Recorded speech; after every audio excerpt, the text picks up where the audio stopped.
Election आने दो। Election आया, सभी गीदड़ इकट्ठे हो गए। गीदड़ों ने विचार किया गीदड़ के रूप में रहेंगे तो बाघ तो खा ही जाएगा, छोड़ेगा नहीं, तो इलेक्शन में खड़े कैसे रहे। गीदड़ बड़ा होशियार होता है, इसलिए क्या किया कि गीदड़ को एक जो बड़ा मोटा तगड़ा गीदड़ था उसको पकड़ के लाया और उसको बढ़िया से सजा दिया। उसका ऐसा सुंदर पेंटिंग कर दिया कि वो बड़ा भयंकर दिखने लगा। एक गीदड़ गया और जा करके बोला महाराज इस बार बाघ को, बाघ महाराज इस बार आपकी नहीं चलेगी, आपसे भी एक तगड़ा जानवर आ गया है। बोले कौन आ गया है? बोले ऐसा महाभयंकर। देखे बोले कि हाँ, उसके सामने देख नहीं सकते, आंख मिला नहीं सकते महाराज। बोले चलो मैं देखता हूँ। अब गीदड़ लोग घबराने लगे, कहीं ये देखने जाएगा और कहीं हमला कर देगा तो हम तो गीदड़ के जाते मर ही जाएंगे, कहा ये वहां तक पहुंचना ही नहीं चाहिए। इसलिए गीदड़ ने कहा महाराज उसको आप देखोगे तो देख करके आप भाग जाओगे तो भागने का भी आपको जगह नहीं मिलेगा, बहुत तेज दौड़ता है महाराज। इस बार एक काम करो, उसको इलेक्शन नहीं सिलेक्शन करके जिता। हाँ, उसको क्या बोलते हैं? निर्विरोध। हमारे गुजराती में बोलते हैं बिन हरी, आप लोग निर्विरोध बोलते हैं। बाघ ने शरणागति स्वीकार कर ले, हाँ ठीक है महाराज आप ही जीतो, आप ही मुखिया सरपंच बनो, हम हार मान लेते। अब वो बन गया मुखिया। गीदड़ जात में एक विशेषता,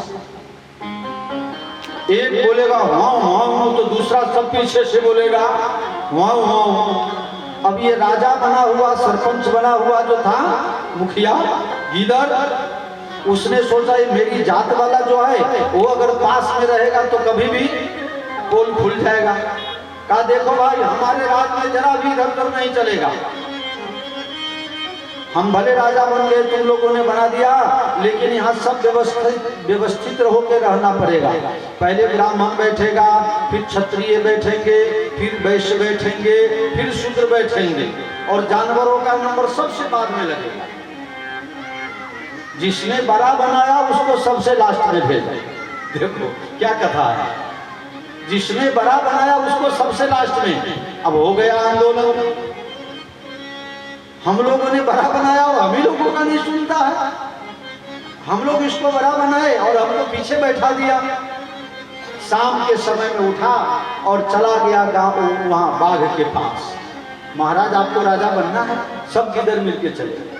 महाराज आपको राजा बनना है? बोले तुम ही लोग तो कह रहे थे बहुत भयंकर राजा बन गया है, अब उसको कौन हटाएगा? बोले हम लोग मिलके हटा सकते हैं। कैसे?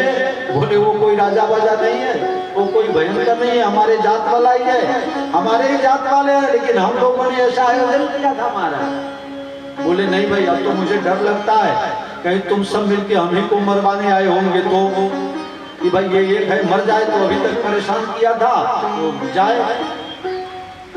नहीं महाराज वो गिदड़ ही है। बोले लेकिन गिदड़ जैसा दिखता नहीं है। बोले वो ब्यूटी पार्लर में जाके आया है, ब्यूटी पार्लर में हम लोग सजा करके लाए। अच्छा अच्छा, कौन सी ब्यूटी पार्लर? बोले दीपिका ब्यूटी पार्लर मुजफ्फरपुर से सज गया। अच्छा ठीक है, तो हम जाने कैसे कि वो गिदड़ है तुम्हारा जात वाला? बोले महाराज आप रोज सभा में आते हो? हाँ आते हैं। तो आप सभा में आना, हम लोग तो पीछे बैठते हैं, जब हम लोग वहाँ वहाँ करेंगे तो हमारा जात वाला है ना वो अपने आप पर संयम नहीं रख सकता है। जब भी हम वहाँ वहाँ करेंगे तो वो भी सिंहासन पर से कूद करके वहाँ वहाँ करेगा। जो जाति गुण होता है वो जाता नहीं है, खून का गुण बदल ही नहीं सकता। अब ये सब ने विचार कर लिया था कि हमारा तो चलता नहीं, हमारा तो सुनता नहीं, हमारा काम होता नहीं। सब ने मिलकर के वहाँ वहाँ शुरू किया। अब वो इधर जो राजा बना था वो भी कूदा, वहाँ वहाँ बाघ का रूप इधर आ, तेरा अभी इलाज करता हूँ, और फिर वहीं का वहीं उसको बाघ खा गया। जैसे नीच बड़ाई पावा सो प्रथमई अति ताहि नसावा। जिससे आप बड़े बनते हैं उसको कभी भी नहीं छोड़ना। भगवान राम जी राजा बन गए, भगवान के मित्र मिलने गए, प्रभु अब तो आप राजा बन गए, अब आपके पास में कैसे आऊंगा? अरे तुम जैसे आते थे वैसे ही आना। राजा हम बन गए इससे क्या? मित्र तुम्हारे थे, मित्र तुम्हारे हैं, मित्र रहेंगे। हम नाम के राजा हैं, राज तुम ही लोग चलाना, हम तो नाम के राजा हैं। भगवान बड़े प्रेम से सबको मिलते हैं। इसलिए मेरे प्यारे, जिससे अपने को प्रतिष्ठा मिली है उससे ज्यादा प्रतिष्ठित अगर हम बनने का प्रयास करते हैं तो फिर हमारी प्रतिष्ठा हमेशा के लिए चली जाती है। जेहिते नीच बड़ाई पावा शो प्रथम हति ताहि नसावा। ऊपर ठहरने का कोई जगह नहीं है, नीचे ही गिरना है, इसलिए कभी धरातल को मत छोड़िए। जहां से मैंने आज कथा की शुरुआत की, ये सरलता की कथा है। भगवान ने कहा ठीक है 3 जन्म तक मैं मनुष्य अवतार लूंगा। दूसरी बार, एक बार राक्षसों का राजा जलंधर आतताई करने लगा। उसकी पत्नी वृंदा बड़ी सती थी। उसके सतीत्व के कारण शंकर भगवान जलंधर को जीत नहीं पा रहे थे। बहुत दिनों तक लड़ाई हुई। विष्णु भगवान को बुलाया, महाराज आप कुछ मदद कीजिए। विष्णु भगवान ने शंकर भगवान को मदद की, तब जाकर के जलंधर का नाश हुआ। वृंदा को पता चला मेरे साथ कपट हुआ है।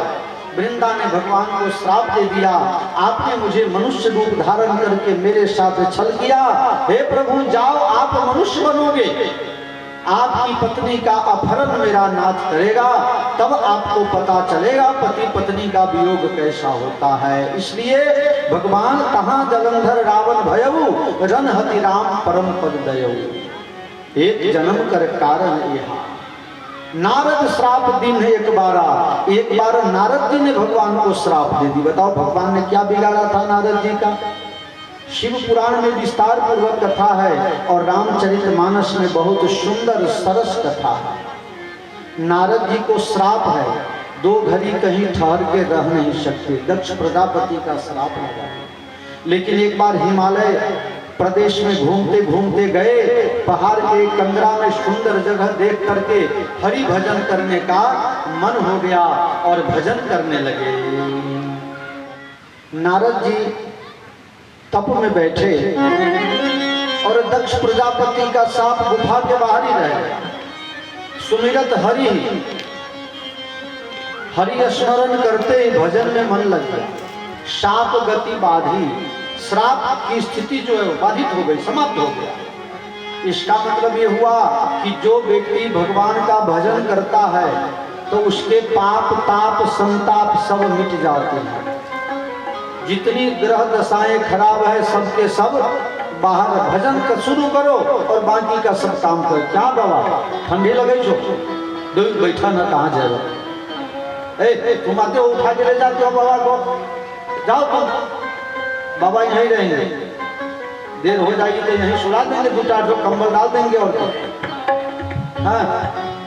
ये सब भजन के जीव हैं भाई। इन लोगों के जीवन में भजन के अलावा कुछ है ही नहीं। ये लोग कहाँ जाएंगे भजन छोड़? कौन आया था बुलाने?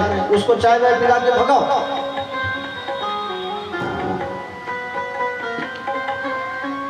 हाँ क्या बात है, बहुत बढ़िया। सुमिरत हरि साप गति बाधा। भजन करने लगे और साफ खत्म। बस सीधा साधा सिद्धांत है, भजन करोगे तो बाकी की सारी बीमारी से बच जाए। भजन करो।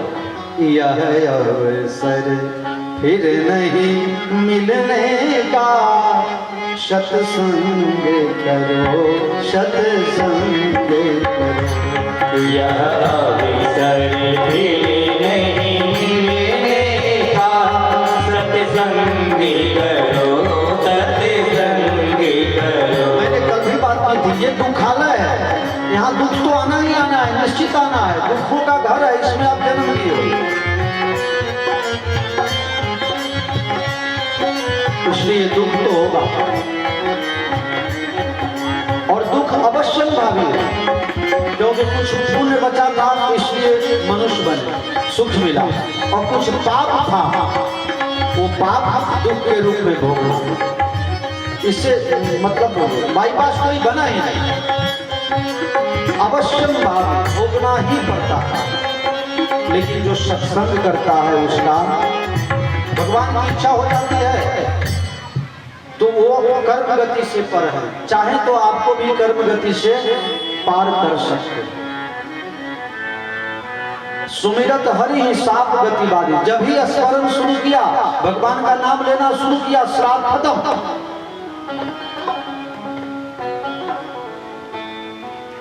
इंद्र को लगा कि ये नारद बहुत तपस्या कर लेगा। ब्रह्मा और शंकर जाएंगे, पूछेंगे बोलो नारद जी क्या चाहिए, तो ये मांग लेंगे इंद्रासन चाहिए, तो फिर मैं कहाँ जाऊंगा, इसकी तपस्या पूरी न होने दो। ये ईर्ष्या बनी। लोग दूसरे के लाइन को मिटा करके अपनी लाइन बड़े करना चाहते हैं। ब्लैक बोर्ड पर मास्टर साहब पढ़ाते थे, एक रेखा खींच लेते थे, बोलते थे इसको न काटना है, न छाटना है, न मिटाना है, इसको छोटा करना है। न काटना है, न छाटना है, न मिटाना है, लेकिन इसको छोटा करना है। होशियार विद्यार्थी क्या करता था, दूसरा लाइन उससे भी बड़ा खींच लेता था, तो अपने आप छोटा हो गया। लेकिन आज ये बात नहीं है, हमें बड़ा होना है तो हम अपनी कसरत करके हमको ऊंचा नहीं होना है, दूसरे का पैर काट करके तब हमको बड़ा देखना है। ऐसे मनोवृत्ति वाले लोग कभी आगे नहीं बढ़ पाते। इंद्र को लगा कि ये तो तपस्या कर लेगा, परिपूर्ण होगा, हमारा इंद्रासन मांग लेगा। तुलसीदास जी ने कहा इंद्र कुत्ता है, इंद्र को कुत्ता का उपाधि दे दिया। सूख हाड लय भाग सठ, श्वान निरख मृगराज। एक बार एक कुत्ता मैदान में हड्डी चाट रहा था, चाटते चाटते उसके मुंह से खून निकल गया। सूखे हड्डी में थोड़े खून होता है। अब कुत्ता को लगा कि इस हड्डी से हमको खून मिल रहा है, चाटते चाटते बेभान हो गया। इतने में देखा कि एक शेर आ रहा है पीछे से। कुत्ता ने सोचा ये शेर आ रहा है तो हमारा शिकार ले लेगा, हड्डी उठाया मुंह में या भागा। आप लोगों ने कभी देखा भी होगा कुत्ता को हड्डी उठा के भागता है कि कहीं कोई दूसरा ले नहीं। तुलसीदास जी कह रहे हैं इंद्र कुत्ता है, कुत्ता। इसको पता होना चाहिए कि जो वनराज है, बाघ है, सिंह है, ये दूसरे का मारा हुआ भी नहीं खाता है। यार ये हड्डी क्यों लेगा तुम्हारा, लेकिन कुत्ता का मोह होता है कि शायद ये हड्डी बाघ ले न ले। ये संत हैं, ये तो बाघ हैं भाई, ये अपना भजन करके, ये तो परमात्मा के प्यारे हैं, ये क्यों तुम्हारे संपत्ति रूपी हड्डी को लेके भागेंगे, ये तुम्हारा हड्डी लेके अपने गले की हड्डी क्यों बनाएंगे। गाली दे दिया तुलसीदास जी ने। इंद्र, जो भी व्यक्ति किसी के सुख को देख करके, किसी के तप को देख करके, किसी की समृद्धि को देख करके जलता है, उसको मिटाने का प्रयास करता है, उसको कह दिया तुलसीदास जी ने, चाहे इंद्र हो तो अपने घर का, मेरे नजर में तो कुत्ते के बराबर। और ये क्रांति तो तुलसीदास कर सकते हैं। इंद्र को कुत्ता बना दिया और उसके बेटा जयंत को कौवा बना दिया, कौवा बना दिया। ये तुलसीदास कर सकते हैं, ये क्रांति उनको ही करना है। अरे तुलसीदास ने ऐसी क्रांति की, केवट को अयोध्या नहीं भेजा राम जी का पांव धोने के लिए, राम जी को पांव धुलाने के लिए केवट के घर पर भेज दिया। आप वहां जाइए, वो यहाँ क्यों आएगा, उसके पास ना किराया है ना भाड़ा है, जाओ आप। ये हमारे तुलसीदास कर सकते हैं, कोई संत कर सकता है, और ये वही कर सकता है जो अपना छोड़ करके चलेगा। अपना पूछ बचाने के चक्कर में जो रहेगा उससे ये काम नहीं होगा। अपना एक ऊंट मिलाना पड़ता है। एक व्यक्ति के पास 19 ऊंट था। कितना? 19। और बाप मरने से पहले चिट्ठी लिख दिया था, हमारे बड़े वाले बेटे को आधा देना, उसका आधा बीच वाले को देना, और उसका एक कम तीसरे वाले को देना। ऊंट है 19। अब बंटवारा होना है, पंचायती करने वाले आ गए गांव। पंचायती करने वाले पहले अपना चाय देखते हैं कि बढ़िया चाय वहां मिलेगी कि नहीं। अब बढ़िया चाय ना मिले तो पंचायती बढ़िया नहीं करते हैं। बड़े बड़े आ गए लोग, विद्वान, पढ़े लिखे, ज्ञानी, अनुभवी, लेकिन 19 ऊंट को बांट नहीं सकते। अब 19 ऊंट को बांटने का मतलब है आधा देना है एक बेटा को, पहले बेटा को आधा देना है तो कितना देना पड़ेगा? 9.5 ऊँट कटे से तो बीमा वाला ऐसा ये काम करे ऊँटों के काम दे। ऊँट कटेगा कैसे? बड़े बड़े ज्ञानी ध्यानी थक गए, ऊँट बटा ही नहीं। एक महात्मा आए, बोले महाराज आप ही कुछ करो, तीनों भाई को समझाओ। ये तीनों भाई मानता ही नहीं है, ये तीनों भाई लड़ रहा है, मर रहा है। महाराज एक को 50% देना है, एक को 25% देना है, एक को 20% देना है। महाराज ये तीनों भाई छोड़ने को तैयार नहीं है, अब ऊँट को काटा जाए कैसे? महात्मा भी ऊँट पर ही जा रहे थे, महात्मा भी ऊँट पर जा रहे थे जमात लेकर के। महात्मा ने कहा कोई बात नहीं, कितना ऊँट है? बोले 19, लो एक हमारा रखो। कितना हो गया? 20। चलो अब 50% निकालो, कितना हुआ? बड़ा वाला को दो। अब कितना बचा? 10। तो 25% कितना होगा? 20 का 25% 5 हुआ। 5 दे तो दूसरे वाले को। अब 20% कितना होगा? 4 दे दो छोटे वाले को। लाओ हमारा ऊँट, हम चले जयराम। जो पहले अपना मिलाएगा वही पंचायती करेगा। घर जारवा तब तीरथ हो तो एना ना हो तो तीरथ। बहुत चक्कर लगावे के बाद वही जे तब जाकर पद प्रतिष्ठा मिले। और ये पद प्रतिष्ठा पाने के लिए कितना बेलना पड़ता है। जो लोग पद प्रतिष्ठा में गए हैं, पाए हैं, उनको मालूम। हम तो बने बनाए पर बैठ जाते हैं, हमको क्या पता। हमको तो ऑर्डर करना है, हम महात्मा हैं, हम दही नहीं खाते हैं, दूध लाओ। हमारे ब्याह से दही नहीं खाते हैं, हम दूध पीते हैं रात में। एगो गाय पोस का देखा तब पता चलता, लेकिन ना दूध वही से ऑर्डर कर देते हैं, दूध ले आइएगा, जरा हल्दी मिला करके, जरा चीनी बढ़िया से डालिएगा। बंद करो खाना पीना, अपने अपने बना करके खाओ। साबुन ले आइएगा, पाउडर ले आइएगा, बाप के बबौटी हो या बरियाती है। निकालिए जेब से पैसा, मंगाइए साबुन, निकालिए पैसा। यहाँ ससुराल में थोड़े आए हैं भाई, घर पर रहते हैं तो कौन देता है? जाकर देखो, हमारा बैग खोलो, सब कुछ भरा पड़ा है। हमारे एक पैकेट में इतना ही पाउडर है सर्फ एक्सल का कि जिसमें 2 ही कपड़ा साफ होगा। लास्ट बार जहाँ कपड़ा धोए थे तो वो घर का मालिक ने बोला था महाराज इसमें थोड़ा ही है, थोड़ा है तो हमारा है, दूसरी जगह काम में आएगा। वो अभी तक पुड़िया बंधा हुआ। गलत लिए नहीं, 10 रुपया का सर्फ एक्सल, 10 रुपया वाला 5 पैकेट हमेशा पास में रखता हूँ। जब विदेशों में जाता हूँ कथा के लिए, सुंदर काम के लिए, 3 स्टार 4 स्टार होटल में साबुन मिलता है 2-2 पीस। अब हम रहते तो अकेले हैं, एक खर्चा होता है, एक बचा लेता हूँ। आप 2-4 हम जेब में रखे घूमते हैं, क्यों जा मांग ले जाए? राहुल जी बड़े अपने घर के, हम भी साधु, उनका साधु हम क्यों मांगेंगे? अरे खेत में काम करने वाला 100, 200, 300 रुपया कमाता है, हम कुछ भी नहीं है तो भी रोज का 5-10 हजार कमा लेते हैं। हम क्यों किसी से साबुन मांग गया? ऐसी वैसी बात थोड़ी है। स्वाभिमानी रहिए। जब आपका जीवन पराधीन हो जाएगा, दूसरे के भरोसे हो जाएगा, तो आप बेकार हो जाइएगा।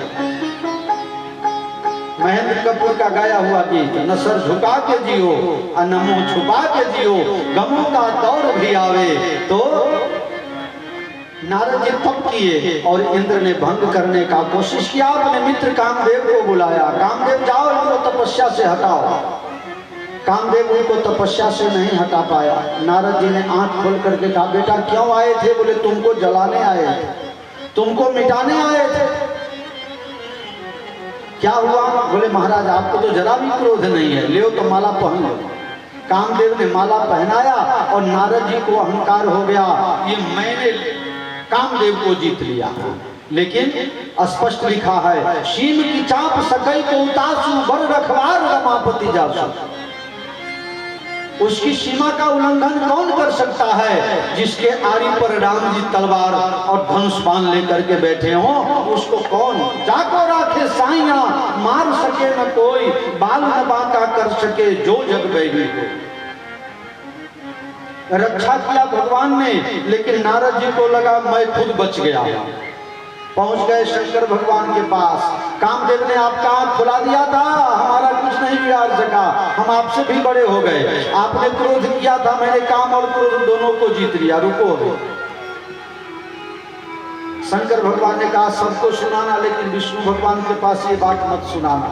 आप संत हो, राम कथा सुनाओ, काम कथा कहाँ सुनाने आ गए? घमंडी आदमी का स्वभाव होता है, बच्चों का जरा ज्यादा, जिस काम के लिए मना करो वो काम पहले करेगा। मुट्ठी में कुछ भी ना हो, बंद कर लो, कहो तुमको नहीं देंगे, बस वो मुट्ठी खुलाने के प्रयास में रहेगा, जरूर कुछ मम्मी लेके आई है ना।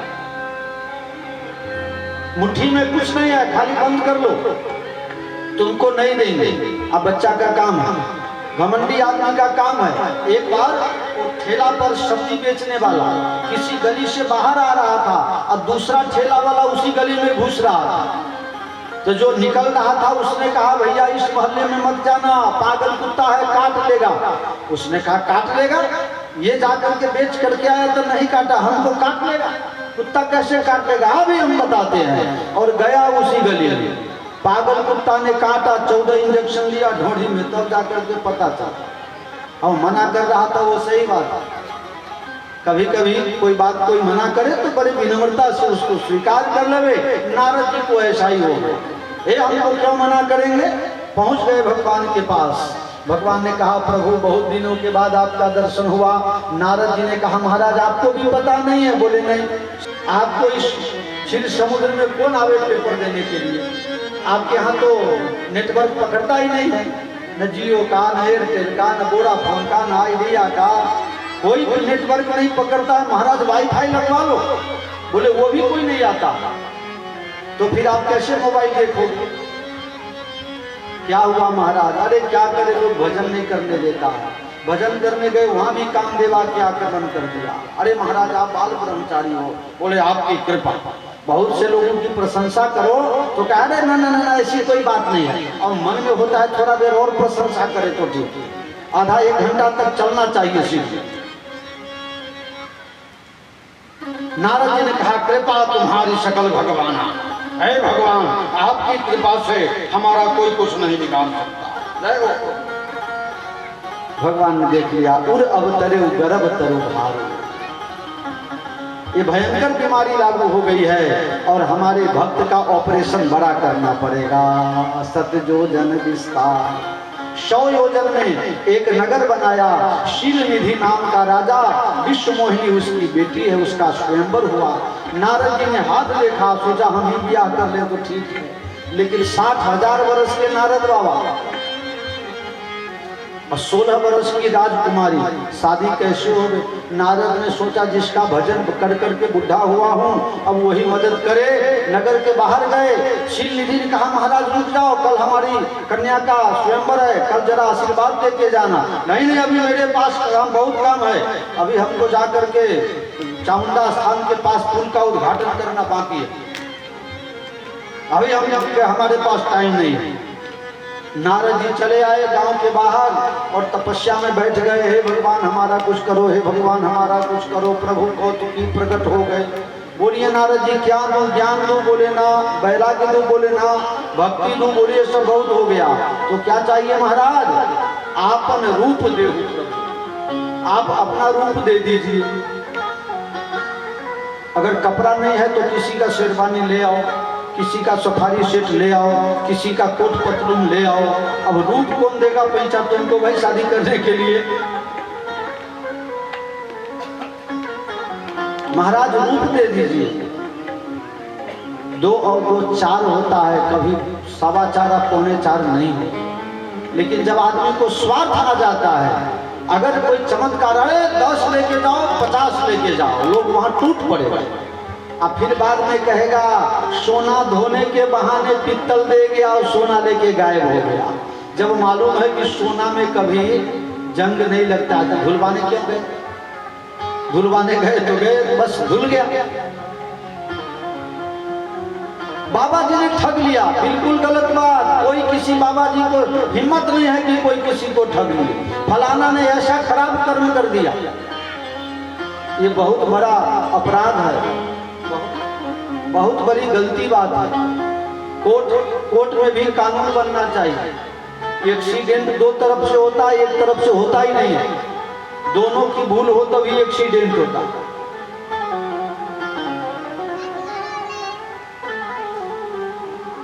रूप कभी पैसा मिल नहीं सकता। अगर ऐसा होता तो बहुत से ऐसे हैं 35-40 के करीब में घूम रहे हैं।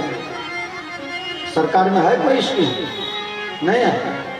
मंत्री जी के स्कीम में से लाओ, विधायक में से लाओ। आपको इसी के लिए तो रखा गया है, लाने के लिए रखा गया है।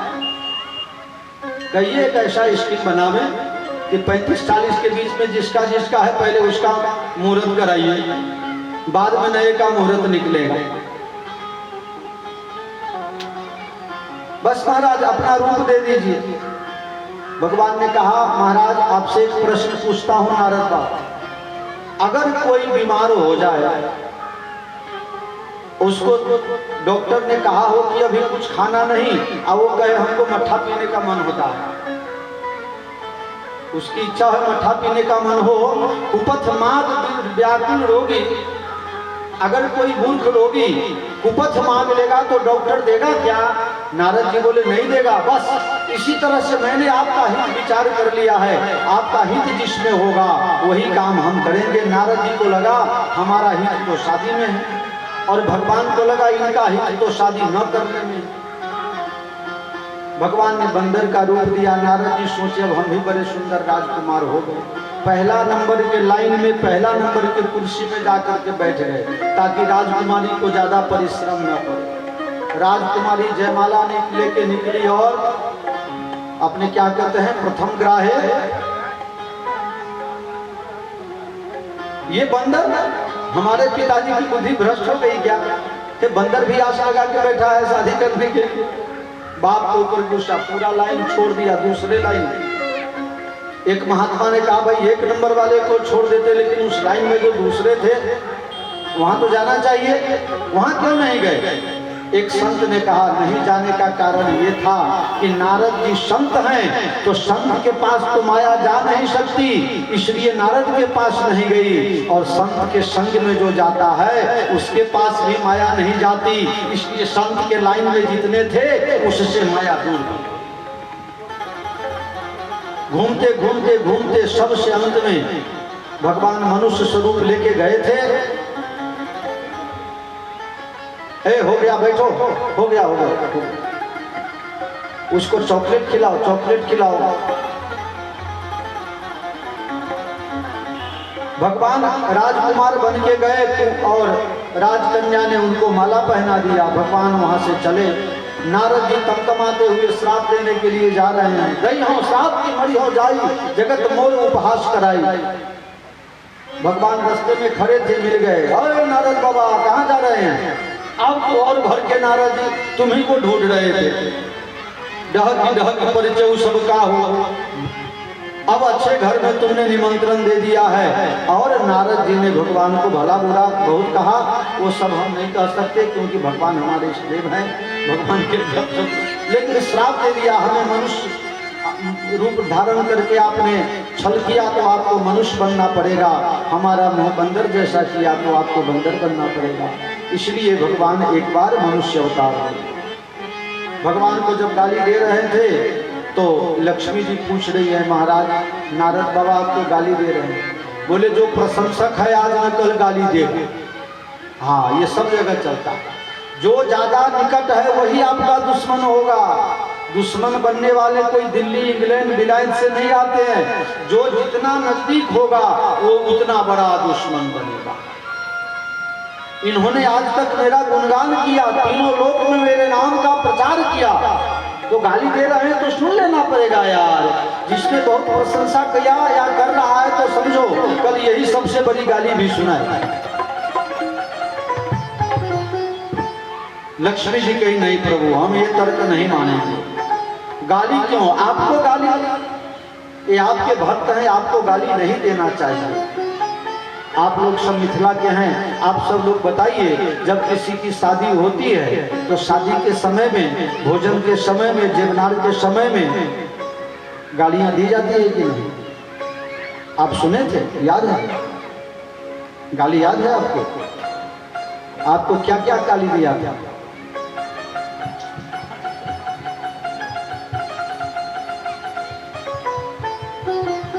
भगवान ने कहा, नारद जी गाली देते हैं तो कोई बात नहीं। देखिए, किसी भी निगेटिव बात को भी आप पॉजिटिव एनर्जी में बदल सकते हैं। नारद जी गाली दे रहे हैं, अब लक्ष्मी जी नाराज हो रही हैं, क्योंकि इस दुनिया में कोई ऐसी पत्नी नहीं है कि जिसके पति का आप अपमान करो और वो सह लेगी। वो चाहे भले गाली देती हो, लेकिन आप नहीं दे सकते। हाँ, एक बार एक घर से मच्छर लोग भाग गए। शादी हो गई तो शादी के बाद पहला ही दिन था और मच्छर लोग वहां घर से भाग गया। अब ये घर के मालिक भाई ने फोन किया कि मच्छर लोग कहाँ चले गए? बोले अब हमारा क्या काम है? मच्छर लोग भाग गए, बोले अब हमारा क्या काम है? अब तो परमानेंट खून पीने वाली आ गई, तो मैं क्यों खून पीऊं? हम लोग जा रहे हैं। सारे के सारे मच्छर भाग गए। एक बार तो एक पत्नी ने अपने पति के गाल पर मच्छर देखा और मार दिया उसको। पति ने कहा उसको भगा दिया होता तो ठीक था, मार क्यों दिया? जीव हत्या का पाप लगा। बोले जो काम मुझे करना था वो काम ये करना। हाँ, ये खून पीने का काम हमारा था, ये क्यों? अरे एक आदमी ने 100 बार ब्लड डोनेट किया, 100 बार। रेड क्रॉस सोसाइटी वाले ने कहा चलो इसकी घरवाली को सम्मान करो, सम्मान किया गया। घरवाली पूछी कि अरे भाई 100 बार खून तो हमारे घर वाला ने दिया, तो हमारा सम्मान क्यों? कहा तूने नहीं पिया इसीलिए हमने लिया। हाँ, तूने नहीं पिया इसलिए हमने लिया, तो तुम्हें को इसका जस जाता है। तो सहन नहीं हुआ।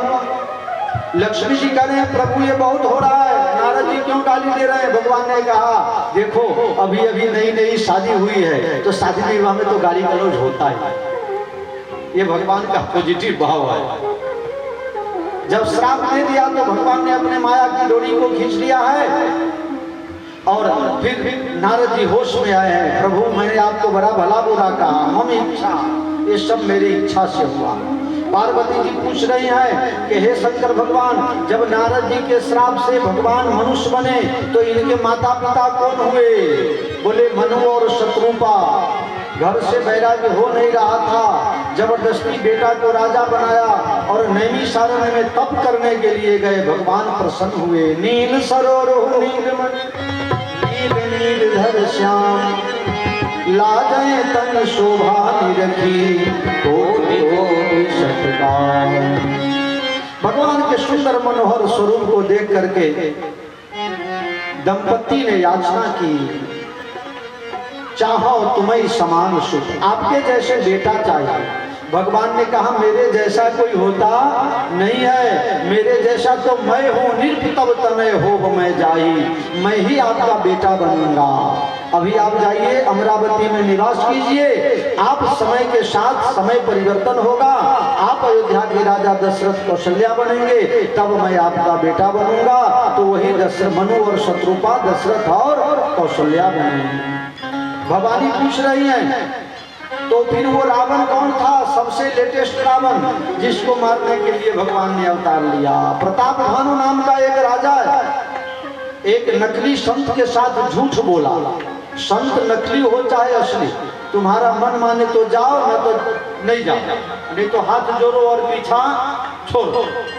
लेकिन जाकर के उसके साथ कभी कपट मत करो, नहीं तो कुल खानदान में कोई पानी देने वाला नहीं बचेगा।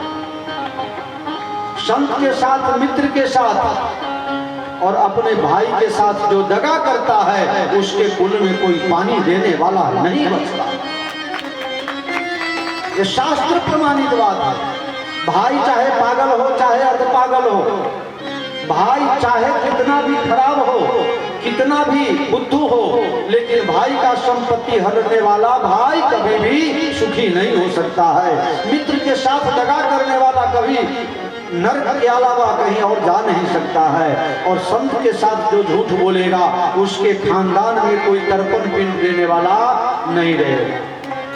संत के साथ झूठ बोला, संत ने कहा भैया हम तुमको अच्छी तरह से जानते हैं, तुम कह रहे हो मैं प्रताप भानु का मंत्री हूँ, तुम ही प्रताप भानु हो। अरे महाराज आप हमको पहचान गए? बोले मैं सबको जानता हूँ। महाराज जी आपका नाम क्या है? बोले एक तनु। ऐसा तो नाम होता नहीं है कभी। बोले एक तनु का मतलब ये जब से सृष्टि उपजी तब से मैं कभी मरा, मैं जन्मा तो जन्मा कभी मरा ही नहीं, इसलिए मैं सब कुछ गुरु प्रताप से जानता हूँ। रात में उसको सुला दिए और उसको भेज दिए हैं। दूसरे दिन ब्राह्मणों को भोजन कराने के लिए अनेक प्रकार के गलत वस्तुओं को समावेश किया गया और वो सब ब्राह्मणों ने श्राप दे दिया। जितने उसके विरोधी राजा थे सबने आक्रमण कर दिया। और प्रताप भानु मरने के बाद विश्वश्रवा मुनि के घर पर जाकर के रावण के रूप में अवतार लिया। उसके छोटे भाई जो थे वो कुंभकर्ण बने, जो मंत्री जी थे वो बड़े धार्मिक थे वो विभीषण जी बने, और जितना फुटफुटिया लोग सब था वो सब के सब राक्षस फुटफुटिया बने। पूरा लंका नगरी राक्षसों से भर गया। एक बार कुबेर महाराज पुष्पक विमान में बैठ करके रावण से मिलने आए। विश्वश्रवा मुनि खड़े हो गए, आइए महाराज आइए आइए। रावण ने कहा ये कौन है? ये राजा अपने घर के आप महात्मा होकर के राजा को प्रणाम करना, स्वागत करना। बोले वो कोई राजा नहीं है, वो तेरा बड़ा भाई है। हैं? तो बड़ा भाई मतलब आपका बेटा? बोले हाँ। 2-3 बेटी के बाद अगर बेटा हो तो समझ लेना पूछ बड़ा खतरनाक होता है। तो उसको पूछ है, इसलिए वो शांत नहीं रहेगा। तो वो राहुल जी का भी गुरु निकलेगा। राहुल जी सबके गुरु तो ये उनके गुरु।